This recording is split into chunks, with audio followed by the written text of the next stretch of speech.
आपला शूरवीर 500 योद्धांचा भीमा कोरेगावचा इतिहास आठवतोय आणि इतक्या वर्षापूर्वी जरी ती लढाई झाली असेल तरी 2025च्या शेवटी 2026 मध्ये जाताना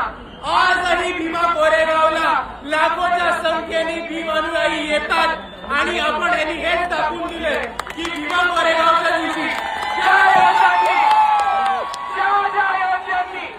इकडे पेशवाई मातीत काढण्याचं काम केलं होतं त्यांना आम्ही विसरलेलो नाही मित्रांनो। आणि दुसऱ्या बाजूला ज्या 500 शूरवीरांनी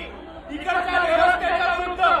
इकडच्या परिस्थितीच्या विरुद्ध आणि इकडच्या पेशवाईच्या विरुद्ध परिणाम करण्याचं काम केलं होतं त्यांना आपण अभिवादन करायला येतो तेव्हा फक्त महाराष्ट्राला नाही तर भारताला नाही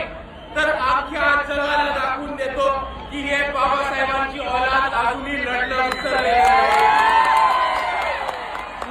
विसरलो नाही। 500 लोकांनी तेव्हा मार केला होता आणि मात केला होता पेशवाईचा आणि आजही आपल्या सर्वांना दाखवून द्यायचंय की समोर किती मोठी परिस्थिती असेल किती मोठी ताकद असेल तरी आज जर इकडे 500 लोक बाबासाहेबांच्या अनुयायी जमले तर समोरच्याला कापल्याशिवाय राहणार नाही। आणि म्हणून मी आपल्या सर्वांना एवढी विनंती करतो की आज जसं आपण भीमा कोरेगावच्या इथे